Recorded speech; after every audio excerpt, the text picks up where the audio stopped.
কামাখ্যা বৰদে দেৱী নীল পৰ্বতবাসিনী তং দেৱী জগতং মাতং য়োনি মুদ্ৰে নমস্তুতে। নমস্কাৰ। ডিডি অসমৰ সমূহ দৰ্শকক আধ্যাত্ম মুক্তাৱলীৰ আন এটি বিশেষ খণ্ডলৈ স্বাগতম জনাইছোঁ। দৰ্শকসকল, অনুষ্ঠানৰ আৰম্ভণিতে আগবঢ়োৱা স্তোত্ৰৰ লগত সংগতি ৰাখি আজি আমি এই অনুষ্ঠানৰ আয়োজন কৰিছোঁ। আমাৰ আলোচ্য বিষয় হৈছে অম্বুবাচী, এক বিশ্বাস আৰু বিস্ময়ৰ পৰম্পৰা। আৰু এই বিষয়ে আমি পুংখানুপুংখভাৱে কিছু কথা জানিবলৈ আৰু এক তাত্ত্বিক বিশ্লেষণ কৰিবলৈ আমি অনুষ্ঠানৰ মাজলৈ আমন্ত্ৰণ কৰি আনিছোঁ কামাখ্যা ধামৰ দলৈ সন্মানীয় হিমাদ্ৰী শৰ্মা দলৈ। আপোনাক অনুষ্ঠানৰ মাজলৈ স্বাগতম জনাইছোঁ। নমস্কাৰ। সঁচাকৈ বহু ব্যস্ততাৰ মাজত আপুনি আহি আমাক সময় কিছু দিছে। আমি অম্বুবাচী সম্পৰ্কে কিছু কথা জানিব বিচাৰিছোঁ। দৰ্শকসকল, পুণ্যভূমি ভাৰতবৰ্ষৰ প্ৰাচীন প্ৰাগজ্যোতিষপুৰ বৰ্তমানৰ কামৰূপৰ নীলাচল পাহাৰত উপবিষ্ট মা কামাখ্যাৰ পবিত্ৰ মন্দিৰ। এতিয়া মই আপোনাৰ পৰা জানিব বিচাৰিছোঁ, এই কামাখ্যা ধামত প্ৰতি বছৰতে এটা নিৰ্দিষ্ট সময়ত ভক্তৰ এক লানি নিচিগা সোঁত আৰু এই অম্বুবাচী মেলাৰ সময়ত তেওঁলোকে ধৰ্মীয় ৰীতি নীতি, আনন্দ উৎসাহ আৰু সম্পূৰ্ণ আধ্যাত্মিকতাৰ মাজেৰে আহি এই মা কামাখ্যা ধামত তেওঁলোকে আমাৰ এই লোক উৎসৱ অম্বুবাচী মেলা উদযাপন কৰা হয়। এতিয়া মোৰ প্ৰথম প্ৰশ্নটো হৈছে, এই কামাখ্যা ধামত অম্বুবাচী মেলাৰ নিশ্চয় এটা ইতিহাস আছে। ইতিহাস বুলিলে বহুত ক'ব লাগিব, কিন্তু আপুনি সংক্ষেপে কওক, কেতিয়াৰ পৰা এই অম্বুবাচী মেলা পালন কৰি থকা হৈছে? নমস্কাৰ গ্ৰহণ কৰিব।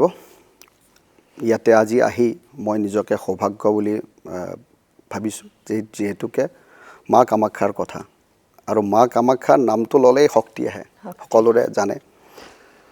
আচলতে প্ৰথমতে মই ক'ব খোজোঁ যে মা কামাখ্যা হৈছে গোটেই যিমান দেৱ দেৱী আছে সকলোতকৈ কলিত যুগত মানে টপত আছে, একেবাৰে ওপৰত আছে। যদি আমি শ্ৰীযন্ত্ৰক চাওঁ, শ্ৰীযন্ত্ৰৰ বহুকেইটা আৱৰণ থাকে, সেই আৱৰণৰ ওপৰত বিন্দু থাকে, মানে ত্ৰিকোণটো থাকে। গতিকে সেই টপত মানে মা কামাখ্যা আছে। মা কামাখ্যা ফৰ্মছ বহুতবিলাক আছে, যেনেকৈ দশমহাবিদ্যা আমি জানো। আৰু সকলোতকৈ ডাঙৰ কথা হ'ল মা কামাখ্যাৰ যিটো নীলাঞ্চল পৰ্বত আছে, এইটো কালিকা পুৰাণ লিখা আছে যে চেণ্টাৰ প্লেচ অফ দ্য আৰ্থ। গোটেই পৃথিৱীৰ কেন্দ্ৰবিন্দু হৈছে মা কামাখ্যাৰ নীলাঞ্চল পৰ্বত। তাতে হয়তো সকলোৱে নাজানে যে তাতে 3টা পৰ্বত আছে। তাতে এটা নীলাঞ্চল পৰ্বত, এটা ব্ৰহ্ম পৰ্বত আৰু এটা বৰাহ পৰ্বত। অৰ্থাৎ ব্ৰহ্মা বিষ্ণু শিৱ তিনিটাই পৰ্বত আছে। আপুনি যদি ওপৰৰ পৰা একেবাৰে চাই, এই শ্ৰীযন্ত্ৰৰ যিটো ত্ৰিকোণ আছে, এইটো ত্ৰিকোণটো দেখা পাব। গতিকে এই যে ত্ৰিকোণটো হৈছে, এইটো নিশ্চয় মানে গোটেই যে বিশ্ব ব্ৰহ্মাণ্ডৰ যিটো কণ্ট্ৰল, শক্তিক যিটো কণ্ট্ৰল কৰে, সেইটোৱে হৈছে মা কামাখ্যা। গতিকে মা কামাখ্যাৰ ওপৰত আৰু কোনো নাই। কলিত যুগত মা কামাখ্যাৰ সাধনা মানে কৰিবই লাগিব। মানে প্ৰাচীন কালৰে পৰা আমাৰ এই লোক উৎসৱ অম্বুবাচী মেলা। এতিয়া অম্বুবাচীলৈকে আহোঁ। আচলতে অম্বুবাচীটো গোটেইখিনি যদি আপুনি চাই, অম্বুবাচী মহাযুগটো একেবাৰে চাইণ্টিফিক। আপুনি চাওক, প্ৰকৃতি, এইটো গোটেই বস্তুটো প্ৰকৃতিৰ লগত জড়িত। অৰ্থাৎ প্ৰকৃতি যেতিয়াৰ পৰা হৈছে তেতিয়াৰ পৰাই অম্বুবাচী হৈছে। এতিয়া আপুনি ধৰক আজি মানুহ বাঢ়িছে, ভক্ত বাঢ়িছে, কিন্তু যদি আপুনি চাই যে প্ৰকৃতিৰ লগত একেবাৰে সমাগম, প্ৰকৃতি যেতিয়াৰ পৰা আছে তেতিয়াৰ পৰাই অম্বুবাচী হৈছে।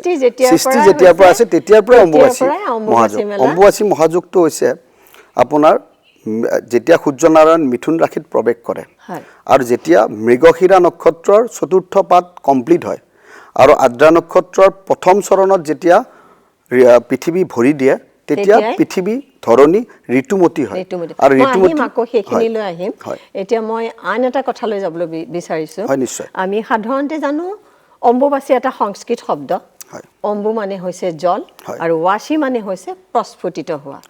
এই দুটা শব্দৰ যিটো অৰ্থ, সেই অৰ্থক সংলগ্ন কৰি অম্বুবাচীৰ যিটো আধ্যাত্মিকতা সম্পৰ্কে আপোনাৰ পৰা কিছু জানিবলৈ বিচাৰিছোঁ। হয়, মানে আপুনি আধ্যাত্মিকতাৰ ফালৰ পৰা চালে আচলতে অম্বুবাচী যেতিয়া হয়, আপুনি চাব যে তেতিয়া বীজটো ওলায়, মানে বীজৰ সৃষ্টি হয়। অৰ্থাৎ আপুনি অম্বু মানে জল, যেতিয়া পানীটো পৰিল, এইখিনি সময়তে বৰষুণ হয়।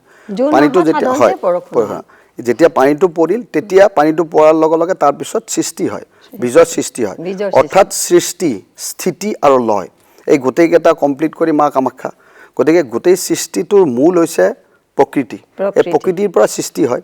গতিকে এইখিনি সময়ৰ যিটো উৰ্বৰতা, যিটো এইখিনি সময়ৰ এনাৰ্জি লেভেল, এই এনাৰ্জি লেভেলটো আপুনি বেলেগ সময়ত নাপায়, জাগতিক সময়। এই সময়টো আপুনি যদি নিজে প্ৰমাণ পাব, আপুনি এইখিনি সময়ত এই 3 দিন 3 ৰাতি অৰ্থাৎ প্ৰবৃত্তিৰ পৰা নিবৃত্তিলৈকে 3 দিন 3 ৰাতি এনেকুৱা ধৰণৰ আপুনি শক্তি পাব, সেই শক্তিটো বেলেগ সময়ত আপুনি বিচাৰি নাপাব। সেইকাৰণে এইটো চাইণ্টিফিক বুলি মই কৈছোঁ যে বেলেগ সময়ত যদি আপুনি লাখ জপ কৰে আৰু সেইখিনি সময়ত যদি মাত্ৰ 10 বাৰ একাকাৰ হৈ মাৰ যদি চৰণত চিন্তা কৰি যদি আপুনি 10 বাৰ জপ কৰে, কিন্তু ফল বেছি পাব। এই কথাটোকে সংগ্ন কৰি মই কৈছোঁ, ক'ব বিচাৰোঁ, চাওক ঠিক এইখিনি সময়তে দেশ বিদেশৰ পৰা সাধু সন্তসকল আহি তন্ত্ৰ মন্ত্ৰ সাধনা কৰে, জপ কৰে, ধ্যানত বহে আৰু বহুতে ভক্তিমূলক গীতসমূহ গাই থাকে। এই যিটো দেশ বিদেশৰ পৰা সাধু বাবাসকল আহিছে, আহি যিটো মানে আমাৰ কামাখ্যা মন্দিৰত যিটো তন্ত্ৰ সাধনা কৰিছে, ইয়াৰ প্ৰকৃত ৰহস্য আৰু ইয়াৰ বাস্তৱিকতাটো আপুনি কেনেদৰে ব্যাখ্যা কৰিব? চাওক, আপুনি যদি চাব যায় যে প্ৰথম কথা হ'ল গোটেই কামাখ্যাৰ নীলাঞ্চল পৰ্বত কণ কণত ভগৱতী আছে, এইটো কালিকা পুৰাণ লিখা আছে। অৰ্থাৎ ইয়াৰ নীলাঞ্চল পৰ্বতত যদি আপুনি শিল এটাতো বহি কিনে আপুনি সাধনা কৰে, তথাপি আপুনি পাব। যদি ক'ৰবাত ঘৰত বহিও যদি সাধনা কৰে, অৰ্থাৎ নীলাঞ্চল পৰ্বতত কণ কণত ভগৱতী আছে আৰু এইটো কালিকা পুৰাণ লিখা আছে। ইমান প্ৰামাণিকতা হয়তো ক'ৰবাত বিচাৰি নাপাব আপুনি, যিটো কামাখ্যা মন্দিৰত জেগাখিনিত আছে। প্ৰামাণিকতা আপোনাৰ ধৰক কামাখ্যা মন্দিৰৰ পৰা বেলেগ মন্দিৰ কিমান দূৰ, বেলেগ মন্দিৰত কেনেকুৱা ৰহস্য আছে, গোটেইবিলাক কথা এইবিলাক আপোনাৰ কালিকা পুৰাণ লিখা আছে। গতিকে ইয়াতে সেইকাৰণে যোনে জানে, অৰ্থাৎ যাৰ জ্ঞান আছে বা যিবিলাকে সাধনা কৰে সিদ্ধি লাভৰ কাৰণে সেই কৰে, সেইখিনি সময় জানে যে এইখিনি সময়ৰ নিচিনা আৰু সময় নাপাম। গতিকে সেই সোঁতটো সেইখিনি সময়ত বহুত বেছি হৈ যায়। আৰু নিশ্চয়কৈ প্ৰেক্টিকেলি যেতিয়া আপুনি সাধনা কৰিব, এইখিনি সময়ত যিটো এনাৰ্জি ফিল হয়, যিটো ধৰক যিবিলাকে যেনেকৈ ধৰণৰ মনৰ কামনাবিলাক বিচাৰে বা প্ৰাৰ্থনা কৰে, তেনেকৈ প্ৰাৰ্থনাৰ মা আশীৰ্বাদ কৰে। গতিকে এইখিনি সময় সকলোকে ডাঙৰ জাগতিক সময়। অকল দেশৰ নাই, বিদেশৰ পৰা আহে সাধু সন্যাসীবিলাকে যিটো লানি নিচিগা সোঁত, তেওঁলোকে ৰ'দে বতাহে হয়তো একো কেতিয়াবা হয়তো লঘোণেও থাকে, তাৰ দীঘলীয়া লাইন শাৰী পাতি থাকে, এবাৰ মা কামাখ্যাক চৰণ স্পৰ্শ কৰিবলৈ পীঠত যায় সেৱা এটা জনাবলৈ। এতিয়া মই যি অম্বুবাচীৰ প্ৰবৃত্তি আৰু নিবৃত্তি সম্পৰ্কে অলপ আপোনাৰ পৰা জানিব বিচাৰিম। প্ৰবৃত্তিৰ সময়ত নহয়, মই সুধিছোঁ, প্ৰবৃত্তি যেতিয়া আপোনালোকে দৰ্শনাৰ্থীৰ কাৰণে মন্দিৰ বন্ধ কৰি দিব সেই 4 দিনৰ বাবে, তাৰ আগত নিশ্চয় পূজাৰীসকলে হওক বা দলৈসকলে হওক সেই পীঠত গৈ ধৰ্মীয় ৰীতি নীতিৰে কিছু কাম কৰে, পূজা কৰে। সেই পূজা সম্পৰ্কে কিন্তু আমি সাধাৰণ জনতা সাধাৰণতে অলপ অৱগত নহয়। আপোনালোকে তাতে গৈ সেই পীঠত কেনেকুৱা ধৰণৰ ধৰ্মীয় ৰীতি নীতিৰে কি পূজা কৰে, কেনেকুৱা কি কৰে, সেই বিষয়ে আমাক নিশ্চয়কৈ। প্ৰবৃত্তি যেতিয়া আমাৰ সময় নিৰ্ধাৰিত থাকে, প্ৰবৃত্তি যেতিয়া হ'ব, প্ৰবৃত্তি হোৱাৰ আগে আগে আমি বেষ্টন কৰিব লাগে। যিটো মা ভগৱতী বেষ্টন কাপোৰটো যিটো আছে ৰঙা কাপোৰ বেষ্টন কৰিব লাগে। বেষ্টন মানে মেৰাই থোৱা। অৰ্থাৎ মা ভগৱতীৰ পীঠত পূজা অৰ্চনা হ'ল, পূজা অৰ্চনা হোৱাৰ পিছত মাৰ ভগৱতীৰ গোটেই পীঠখনত আমি ৰঙা কাপোৰেৰে ঢাকি থ'ব লাগে। আৰু এইটোৰ প্ৰমাণো আছে। এইটো আপোনাক মই পীঠৰ পৰা যিমান আমাৰ নিৰ্মালি থাকে বা যিবিলাক আমি বস্ত্ৰ দান কৰোঁ বা বিভিন্ন ধৰণৰ পীঠত থাকে, সেই সকলোবিলাক আপোনালোকে আঁতৰাই আনে। সেইটোতো মানে যেনেকৈ পূজা এদিন কমপ্লিট হ'ল, সেইদিনাটো আঁতৰাবই লাগে, স্নান পৰ্ব হয় আকৌ। গতিকে সেইটোতো আঁতৰা যায়েই। আৰু যেতিয়া নতুনকৈ আপুনি নতুন বস্ত্ৰ যেতিয়া দিব, তেতিয়া গোটেই সেই বস্ত্ৰটো মাক বেষ্টন আকাৰত ৰাখা যায়, মানে মেৰাই থৈ মাক ভগৱতীক সেইখিনি সময়ত এই ৰঙা কাপোৰটো ৰাখা যায়। আৰু এই কাপোৰটোৱে মানে নিবৃত্তি হোৱাৰ পিছত মহাপ্ৰসাদ হিচাপত দিয়া যায়। এইটোৰ প্ৰমাণ আছে আপোনাৰ, যিটো আমি বেষ্টন কৰোঁ যে কেনেকৈ বেষ্টন কৰিব লাগে সেইটোৰো প্ৰমাণ আছে। আপোনাৰ বামকেশ্বৰ তন্ত্ৰত 50 পটলত আছে যে আচাৰে প্ৰথমে দেৱী অম্বুবাচী দিনত্ৰয়ম সংগো পয়ান গৃহে দেৱী স্থাপয়েত বস্ত্ৰ বেষ্টনৈ। মানে আচাৰত প্ৰথম অম্বুবাচীৰ 3 দিন বস্ত্ৰৰ দ্বাৰা বেষ্টন কৰিব লাগে আৰু দেৱীক গোপনে গৃহা আভ্যন্তৰ ৰাখিব লাগে। অৰ্থাৎ এইখিনিৰ পৰা আমি এইটোৱে বুজোঁ যে সেইখিনি সময়ত প্ৰবৃত্তি যেতিয়া হ'ব, প্ৰবৃত্তি হোৱাৰ লগে লগে বা পবিত্ৰ হোৱাৰ আগতেই আমি এই কাপোৰটো বেষ্টন কৰি ৰাখিব লাগে আৰু এইটো নিবৃত্তিলৈকে মা ভগৱতীক তেনেকৈ প্ৰসাদ হিচাপত থাকে। কামাখ্যা পীঠত এখন ৰঙা বস্ত্ৰ আপোনালোকে হয় তাত ৰাখে আৰু যেতিয়া আমাৰ ভক্তসকলৰ যিটো সেই লানি নিচিগা সোঁত বুলি ক'লোঁ সেই যিটো যেতিয়া প্ৰসাদ ৰূপে তাৰমানে ভক্তসকলক সাধাৰণতে ৰঙা বস্ত্ৰ আপোনালোকে প্ৰসাদ ৰূপে এই ৰঙা বস্ত্ৰৰ কিবা আধ্যাত্মিকতা আছেনে নে এইটো মাৰ বস্ত্ৰ হিচাপে লিখা আছে কামাখ্যা বস্ত্ৰম আদায় জপ পূজা সমাচৰিত মানে কামাখ্যা এই বস্ত্ৰটো জপ পূজা কৰাৰ পিছতহে এই বস্ত্ৰটো দিয়া যায় আৰু এই বস্ত্ৰটোৰ মাহাত্ম্য বহুত বেছি কাৰণ এই কাপোৰটো হৈছে মানে অকল ৰঙা কাপোৰ নহয় এইটো মহাপ্ৰসাদ বুলি কয় এইটো আজি নহয় যেতিয়াৰ পৰা আমি এই মানে অম্বুবাচী মহাযোগ শুনিছোঁ তেতিয়াৰ পৰা এই বস্ত্ৰ দিয়া মানে পৰম্পৰা চলি আহিছে আৰু এই বস্ত্ৰটো অকল যে কামাখ্যাৰ যিবিলাক পুৰোহিত আছে পাণ্ডা আছে তেওঁবিলাকহে পায় বেলেগে এই বস্ত্ৰটো নাপায় আৰু আমি যিবিলাক দৰ্শনাৰ্থী আমি যিবিলাক আমি শাৰী শাৰী পাতি থাকোঁ আমাক কি প্ৰসাদ দিয়ে সেইটোৱে আমি যেতিয়া চৰণ স্পৰ্শ কৰোঁ পীঠত গৈ যেতিয়া মূৰ ধুৱাওঁ তেতিয়া সকলোকেতো ৰঙা বস্ত্ৰটো দিয়া সম্ভৱ নহয় নিশ্চয় সেই যিটো জল আছে পানী আছে স্পৰ্শ কৰি আমি মস্তকত লওঁ বা মুখত লওঁ হয়নে এতিয়া চাওক জলটো হৈছে মহা অমৃত জল হৈছে মহা অমৃত যিটো আমি পানী আচলতে চুই আছোঁ সেইটো পানীও হৈছে মহা অমৃত সেইটো দুৰ্লভ কাৰণ সেইটো আপোনাৰ মা ভগৱতীৰ একদম গৰ্ভগৃহৰ মানে পানী গতিকে সেই পানীটো বহুত মানে ওপৰৰ শক্তি বহুত শক্তি তাতে মহা অমৃত বুলি কোৱা যায় এতিয়া এই জলৰ যিটো পানীৰ যিটো শক্তি আধ্যাত্মিকতাৰ যিটো অলপ ব্যাখ্যা কৰিলে অকমান মই ফালৰি কাটি আহিছোঁ নিশ্চয়কৈ 180 মিটাৰ উচ্চতাত আমাৰ মা কামাখ্যা মন্দিৰ যদি মোৰ ভুল হোৱা নাই সমতলৰ পৰা তাত পীঠত আমি স্পৰ্শ কৰিছোঁ জল অকমান সাইন্টিফিক কিবা বৈজ্ঞানিক দৃষ্টিভংগীৰে আধ্যাত্মিকতাটো আছে বৈজ্ঞানিক দৃষ্টিভংগীৰে আপুনি কিবা অলপ ক'ব পাৰিব নেকি ক'ব বিচাৰিব নেকি চাওক গোটেইটোতো বৈজ্ঞানিক ভিত্তিয়ে আছে কাৰণ আপোনাৰ যিটো মাৰ পীঠ আছিল মানে যেতিয়া সতীৰ এই যৌনি অংশ যেতিয়া পৰিছিল নীলাঞ্চল পৰ্বতত তেতিয়া পাতাললৈ গুচি গৈছিল এইটো যিখিনি জায়গাত আছে সেইখিনি নাছিল পাতাললৈ গুচি গৈছিল যেতিয়া পাতাললৈ গুচি গ'লে তেতিয়া এই গোটেই সৃষ্টিটো মানে এটা বেলেগ ধৰণৰ হৈ গ'ল মানে কোনো কন্ট্ৰোল কৰিব নোৱাৰা হ'ল তেতিয়া মানে ব্ৰহ্মাজীয়ে নিজৰ তপোবলত মানে এই পাতালৰ পৰা আকৌ এই মাৰ পীঠখন যিখন এতিয়া বৰ্তমান অৱস্থিত সেইখন আনি কিনে ইয়াতে নীলাঞ্চল পৰ্বতত অৱস্থিত হৈছে আৰু যিহেতুকে এইটো এটা চেণ্টাৰ প্লেচ হয় মানে গোটেই কেন্দ্ৰবিন্দু হয় ইয়াৰ পৰা যিহেতুকে ঊৰ্জা মানে সৃষ্টিৰ শিহৰণ হয় সৃষ্টি আৰম্ভ হয় গতিকে এইখিনি জায়গাতে মাৰ ভগৱতীৰ য'ত জল আছে য'ত পানী আছে সেইখিনি চোৱাৰ লগে লগে তাতে এটা মন্ত্ৰও আছে তচ্ছা স্পৰ্শন মাত্ৰেন পুনৰ্জন্ম ন বিদ্যতে মানে মনোভৱ গুহা মধ্যে ৰক্তপাসন ৰূপিণী মা ভগৱতী এই যিটো গুহা আছে সেই গুহাটোৰ নাম হৈছে মনোভৱ অৰ্থাৎ সেই মনোভৱ কেভৰ ভিতৰত মানে গুহাৰ ভিতৰত যিটো মাৰ পানী বৈ গৈছে সেই যিটো পানী বৈ গৈছে সেই পানীটো চোৱাৰ লগে লগে মানুহে মুক্তি লাভ কৰে অৰ্থাৎ জ্ঞান পায় মানুহে যিটো মানুহে আজি মনুষ্যৰ যিটো উদ্দেশ্যত জন্ম লৈছে আজি আমিবোৰ কি কাৰণত জন্ম লৈছোঁ বা কি আমাৰ কাম আছে সেইবিলাকতো আমি গম নাপাওঁ গতিকে সাধনা কৰাৰ বলত আৰু মাৰ যেতিয়া আশীৰ্বাদ পাম যেতিয়া পানী চুব যেতিয়া মুক্তি লাভ কৰিব তেতিয়া জ্ঞানৰ গোটেই জ্ঞানবিলাক পোৱা যায় গতিকে এইটো এটা সাইন্টিফিক কথা যে য'ত মাৰ ভগৱতীৰ অৱস্থান আছে তাতে আচলতে মানে ভগৱান শিৱে মহাদেৱ গোটেই যদি আপুনি কামাখ্যাৰ ষ্ট্ৰাকচাৰটো চাব যায় আজি তলৰ পৰা কাৰণ এইবিলাকতো একদম গোটেই বস্তুটো কোনেও আচলতে বনোৱা নাই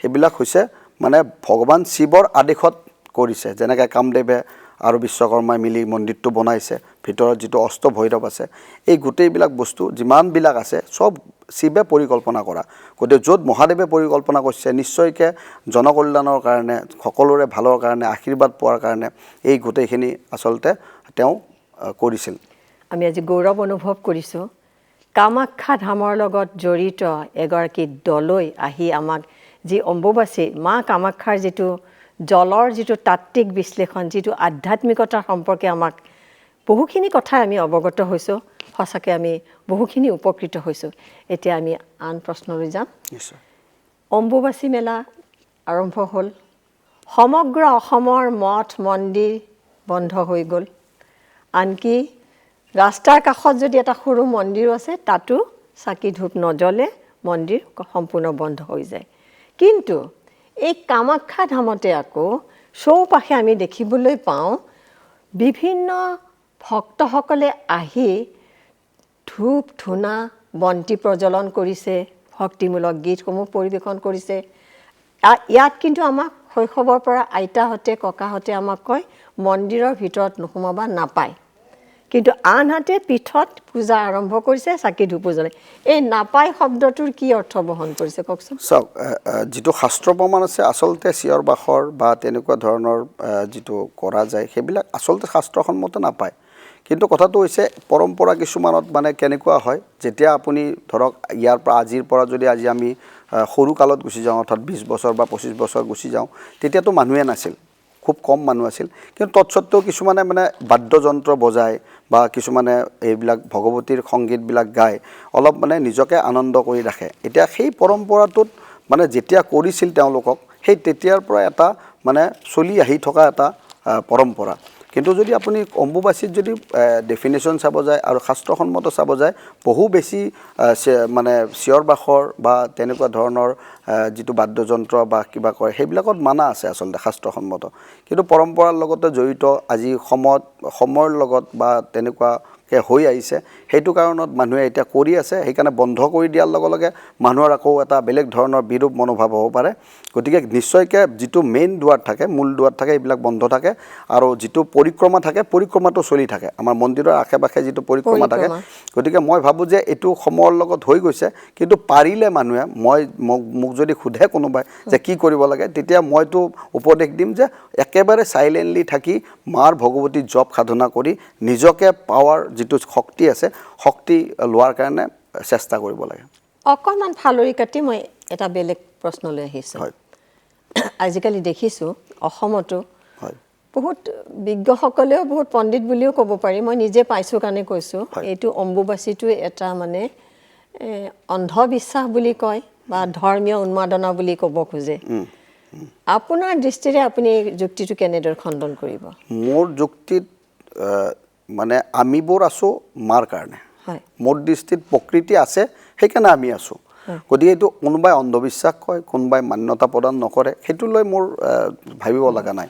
আমাৰ কথা হৈছে শাস্ত্ৰ কি কৈছে, 1 নম্বৰ কথা। 2 নম্বৰ কথা হৈছে প্ৰকৃতিত কি হৈছে। সেইখিনি সময়ত আপুনি চাইণ্টিফিকেলি সেইটো অনুভৱ কৰে, তাতকৈ আৰু ডাঙৰ প্ৰমাণ কি লাগে। এতিয়া মা আছে নে নাই সেইটোক যদি আপুনি যদি প্ৰশ্ন কৰে কোনোবাই, সেইটোতকৈ মূৰ্খ কোনো নাই। যদি মা নাথাকিলে, শক্তি নাথাকিলে, মানে আপোনাক কোৱা নাই মই মানে য'ৰ পৰা মানে ধৰক এইটো প্ৰশ্ন আহিছে, ধৰক যেনেকৈ আপুনি ক'লে যে পণ্ডিত বা পুৰোহিত কোনোবা বেলেগ বেলেগ ধৰণৰ বা কোনোবা মানুহে কয়। কিন্তু সেই কথাটো কোৱাৰ আগত মানে কিছুমান যেতিয়া আপুনি যিবিলাক প্ৰেক্টিকেল চাইণ্টিফিক যিবিলাক ৰিজন আছে সেইবিলাক নাভাবি যদি মানুহে কোনোবাই কয়, মইতো শাস্ত্ৰত যোৱাই নাই এতিয়াও, চাইণ্টিফিক মতে সেইখিনি সময়তেই আপোনাৰ এনাৰ্জি লেভেলটো হাই থাকে। সেইখিনি আপোনাৰ একদম প্ৰেক্টিকেল কথা এটা, যেনেকৈ মাতৃ এজনৰ কি হয় মানে সেইখিনি সময়ত কিমান এটা শক্তি থাকে যেতিয়া গৰ্ভত বাচ্চা থাকে। গতিকে শিশু থকাৰ সময়ত কিমান এটা ডাঙৰ জাগতিক সময়, সেই সময় 9 মাহ যে শিশুটো থাকে, কিমান এটা শক্তিৰ সময়। গতিকে সেইটোক আৰু বুজাব লাগে নেকি যে মানুহক যে এইটো শক্তি হয় নে নহয়? নিশ্চয়কৈ শক্তি আছে, সেইকাৰণে মাতৃত্ব হৈছে। গতিকে মাৰ মানে আছে নাই বা মাৰ সঁচাকৈ অম্বুবাচী হয় নে নহয়, এইবিলাক মানে যোনে সোধে তেওঁলোকৰ মানে একচুৱেলি এই জ্ঞানটোৰ অকণমান নিশ্চয়কৈ আপুনি বেলেগৰ পৰা পাইছে, সেইকাৰণে আপুনি ধৰক মই সদায়তো নাপাওঁ, গতিকে আজি সুযোগতে সেই কথা। এতিয়া মই আহিছোঁ নিবৃত্তি সম্পৰ্কত। যেতিয়া 4 দিনৰ পিছত যে নিবৃত্তি হ'ব, যেতিয়া দৰ্শনাৰ্থীৰ কাৰণে আপোনালোকে মন্দিৰৰ দুৱাৰ খুলি দিব, তাৰ আগত আপোনালোকে আকৌ পূজা কৰিবলৈ ভিতৰত সোমায়, পূজাৰীসকল দলৈসকলে সেই যিটো মাৰ পীঠত, তেতিয়া কিবা সঁচাকৈ কিবা পৰিৱৰ্তন আপোনালোকে লক্ষ্য কৰে নেকি? আৰু যদি কৰে, কেনেধৰণৰ পৰিৱৰ্তন লক্ষ্য কৰে? আৰু যদি ধৰ্মীয় ৰীতি নীতিৰে সেইখিনি সময়ত আপোনালোকে কেনেধৰণৰ পূজা কৰে, এইখিনি সম্পৰ্কে আপুনি অলপ মোক বহলাই ক'ব লাগিব। কাৰণ মোৰ প্ৰশ্ন নহয়, মই এই অনুষ্ঠানটো কৰাৰ আগমুহূৰ্তত মোৰ দৰ্শকৰ প্ৰশ্ন, মোৰ সতীৰ্থসকলৰ প্ৰশ্ন যে সেইখিনি সময়ত সঁচাকৈ অংগ বস্ত্ৰৰ কিবা পৰিৱৰ্তন হয় নেকি? 1 নম্বৰ। 2 নম্বৰতে ধৰ্মীয় ৰীতি নীতিৰে কি ধৰণৰ তাৰমানে তাত পূজা কৰে, সেইখিনি কিন্তু আপুনি অলপ ভালকৈ নিশ্চয়। প্ৰথম কথাটো হ'ল নিবৃত্তি যেতিয়া হয়, নিবৃত্তিৰ কোনো একচুৱেল সময় নাথাকে। সময়টো হৈছে উদয়, মানে যেতিয়া সূৰ্য উদয় হ'ব তেতিয়া নিবৃত্তি হয়। 3 দিন 3 ৰাতি থকাৰ পিছত নিবৃত্তি হয়। অৰ্থাৎ নিবৃত্তিৰ দিনা যেতিয়া সূৰ্য উদয় হ'ব তেতিয়া প্ৰথমতে ভগৱতী স্নান হ'ব, স্নান হোৱাৰ পিছত তেতিয়া মাৰ পূজা হ'ব, পূজা হোৱাৰ পিছত এই বস্ত্ৰ যিখিনি আছে, যিখিনি আমাৰ মহাপ্ৰসাদ, এই মহাপ্ৰসাদখিনি তাৰ পৰা মা ভগৱতীৰ পূজা কৰি, যিটো জপ পূজা আছে সেই পূজা কৰি কিনে তাৰ পৰা উঠাই লোৱা হয়। গতিকে এই কাপোৰটো যেতিয়া আপুনি পাই যাব, আমি এইবোৰ পাই যাওঁ, এই কাপোৰটো মহাপ্ৰসাদ হিচাপত মানুহক বিলাই দিয়া হয়। এতিয়া বহুতৰে মাজত মানে মনৰ মাজত এটা কিবা শংকা থাকে যে বগা কাপোৰ পাৰি দিয়ে তাৰপিছত ৰঙা হৈ যায়। বিভিন্ন সময়ত আমি তেনেকুৱা ধৰণৰ প্ৰশ্ন পাওঁ যে বগা কাপোৰ ৰঙা হৈ যায়, ব্ৰহ্মপুত্ৰৰ পানী লাল হৈ যায়, মানে ৰঙা হৈ যায়। এতিয়া কথা ক'ব খোজোঁ, এইবিলাক চব প্ৰেক্টিকেল কথা। চাওক, ব্ৰহ্মপুত্ৰ নাম হৈছে লৌহিত্য মানে ৰঙা। গতিকে ব্ৰহ্মপুত্ৰ অলৰেডি ৰঙা নদী, মানে ৰঙা নদীক আৰু আপুনি কিমান ৰঙা কৰিব, এইটো এটা কথা। আৰু 2 নম্বৰ কথাটো হ'ল ৰঙা কাপোৰ কিয় দিয়া যায়, কাৰণ ৰঙা কাপোৰ চিম্বল অফ শক্তি, ৰঙাটোৱে হৈছে চিম্বল অফ শক্তি। গতিকে যেতিয়া প্ৰকৃতিটো এটা ৰঙা টাইপৰ, মানে শক্তি যেতিয়া বৃহত্তৰ ৰূপ ল'ব, তেতিয়া এটা যেনেকৈ আমাৰ যেতিয়া যুদ্ধত যাব আপুনি, তেতিয়া চকুবিলাক লাল হৈ যায়। কিয় হয়, মানে সেইটো এটা প্ৰচণ্ড এটা শক্তি এটা আপোনাৰ গাত আহি যায়। গতিকে সেই শক্তিটোক ৰঙা চিম্বলেৰে আমি অভিহিত কৰিব পাৰোঁ। গতিকে এই চিম্বল, আজি চাওক পূজা যে কৰোঁ, এইবিলাকতো প্ৰতীকীৰ পূজা কৰা যায় বা চিম্বলৰ পূজা কৰা যায়। সকলো বস্তু আমি যদি প্ৰকৃতিত চাওঁ, গোটেইবিলাক আমি এটা চিহ্ন, প্ৰতীকী, এইবিলাকৰে পূজা কৰা যায়। গতিকে ৰঙা কাপোৰ, বগা কাপোৰ কেতিয়াও দিয়া নাযায়, ৰঙা কাপোৰে দিয়া যায়। আৰু ৰঙা কাপোৰটোৱে প্ৰসাদ হিচাপত মা ভগৱতীৰ পৰা নিবৃত্তিৰ পিছত আমি ওলাই অনা যায়। বস্ত্ৰ সাধাৰণতে আমি সকলোৱে এতিয়া যেতিয়া তিৰোতা মানুহ বা ছোৱালী মানুহ বাহঁতত পিন্ধিব লাগে, পুৰুষ হ'লে সোঁহাতত পিন্ধিব লাগে বা গলত পিন্ধিব পাৰে। আৰু এইটো বস্ত্ৰটোৰ এনেকুৱা এটা শক্তি আছে, মানে মই কোৱা কথা নহয়, এইটো ভক্তই কৈছে, আমাক এক্সপিৰিয়েঞ্চ হিচাপত ভক্তই কৈছে যে এই কাপোৰটো মানে পৰিধান কৰাৰ পিছত এটা প্ৰটেকশ্যন হয়, মানে গোটেই এটা চিল্ড টাইপৰ এটা আত্মবিশ্বাস আহি যায়। নিশ্চয় আহি যায়। আৰু এইটো একদম সঁচা কথা, এইটো মান্যতা আৰু বিশ্বাস আছে, কিন্তু এইটো সঁচা কথা। কাৰণ আমি বহুতৰ মুখত এইটো শুনিব পাইছোঁ, বাবা আপ বস্ত্ৰ লেনে কে বাদ হামাৰা জিন্দগী চেঞ্জ হৈ গয়া।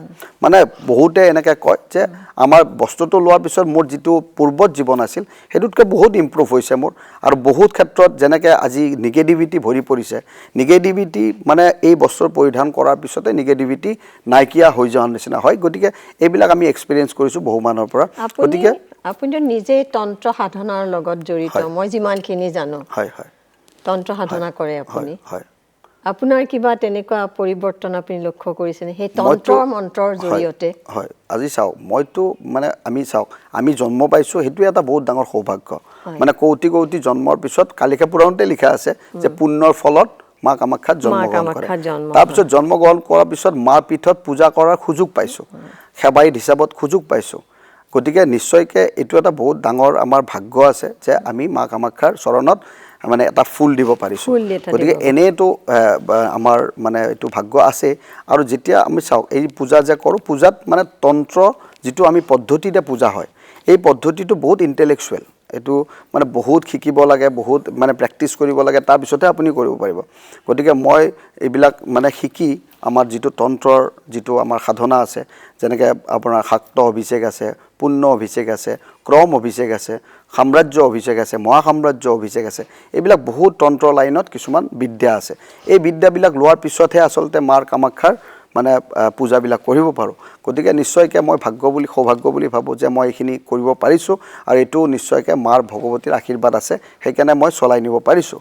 এতিয়া সেনেকৈ আমাৰ কামাখ্যাত মানে পূজাৰী, পুৰোহিত এইবিলাকে বহুত কষ্টৰ ফলত বা পূজা শিকি কিনে পূজা কৰে। গতিকে নিশ্চয়কৈ সকলোৰে এটা মংগল এটা পায় মাৰ ভগৱতীৰ পৰা, নিশ্চয়কৈ। সঁচাকৈ মানে ধৰক, এতিয়া আমি আজি কামাখ্যা মন্দিৰৰ এটা অম্বুবাচী মেলা সম্পৰ্কেহে আমি অকণমান নিশ্চয় মানে আলোচনা কৰিছোঁ। সম্পূৰ্ণ কামাখ্যা মন্দিৰতে তেতিয়া এটা ডাঙৰ এটা বিশাল মানে এইখিনিতে আপোনাক ক'ব খুজিছোঁ, কেতিয়াও নহয়, সেইটো ময়ো জানো। নহয়, এতিয়া আপোনাক ক'ব খুজিছোঁ যে আপুনি যে কৈছে যে অকল অম্বুবাচী নহয়, মানে কালিকা পুৰাণ লিখা আছে যে প্ৰত্যেকখন কামাখ্যা মাত উৎসৱ হয়। মানে প্ৰত্যেক ছেকেণ্ড বুলি কয় বা ছেকেণ্ডতকৈও কম বুলি কয়, প্ৰত্যেক সময় উৎসৱ। আৰু মা কামাখ্যাৰ যেতিয়া মানে আপুনি প্ৰৱেশ কৰিব, এটা আনন্দ ভৈৰৱ আৰু আনন্দ ভৈৰৱী থাকে, অৰ্থাৎ মনটো নিজে নিজে আপোনাৰ আনন্দিত হৈ যায়। এইটো এটা বহুত ডাঙৰ এটা কথা। প্ৰত্যেক ক্ষণ উৎসৱ। এতিয়া আমি এই বিষয়ে ধৰক আৰু বহুত কথা পাতিবলগীয়া আছে, কিন্তু আমি আৰু অনুষ্ঠানবোৰ কিছুমান নিৰ্দিষ্ট সময়ৰ ভিতৰত শেষো কৰিব লাগিব। আপুনি কেতিয়াবা নিমন্ত্ৰণ কৰিব, নিমন্ত্ৰণ কৰিম মই দৰ্শকসকল। নিশ্চয়কৈ যিমানখিনি মই পাৰোঁ সিমানখিনি মই সহায় কৰিম। দৰ্শকসকল, ভাৰতবৰ্ষৰ 51খন জাগ্ৰত শক্তিপীঠৰ ভিতৰত সমগ্ৰ বিশ্বতে প্ৰসিদ্ধি লাভ কৰা আৰাধ্য দেৱী শক্তিস্বৰূপিণী মা কামাখ্যা দেৱীৰ মন্দিৰ, য'ত বন্দিত হয় দেৱীৰ মহিমা মণ্ডিত ভিন্ন ৰূপৰ আৰু স্বতঃস্ফূৰ্তভাৱে স্পন্দিত হয় ভক্তগণৰ আস্থা তথা বিশ্বাসৰ প্ৰাণ। দৰ্শকসকল, আকৌ আমি এনেধৰণৰ অনুষ্ঠান আপোনালোকৰ আগলৈ লৈ আহিম, বিভিন্ন ধৰণৰ আমি তাত্ত্বিক বিশ্লেষণ কৰিম। আজি আমি সময়ৰ অভাৱত এইখিনিতে আমি অনুষ্ঠান সামৰিব লাগিব, কিন্তু আজি যিহেতু আমি কামাখ্যা ধামৰ এগৰাকী দলৈক আমাৰ মাজত পাইছোঁ, গতিকে অনুষ্ঠানৰ শেষত আমি তেখেতৰ মুখেৰে এটা শ্লোক আমি শুনিব বিচাৰিছোঁ, আৰু সেই শ্লোকৰ লগে লগে আমি অনুষ্ঠানৰ পৰা বিদায় ল'ম, পুনৰ লগ পোৱাৰ আশাৰে। ধন্যবাদ। কামাখ্যে কাম সম্পন্নে কামেশ্বৰী হৰপ্ৰিয়ে কামনাং দেহি মে নিত্যম কামেশ্বৰী নমোস্তুতে। কামাখ্যে বরদে দেवी নীলপর্বত বাসিনী ত্বম দেবী জগতং মাতা যোনিমুদ্রে নমোস্তুতে। সর্বস্বরূপে সর্বেশে সর্বশক্তি সমন্বিতে ভয়োভ্যঃ ত্রাহিনো দেবী দুর্গে দেবী নমোস্তুতে। জয় মা কামাখ্যা। জয় মা কামাখ্যা।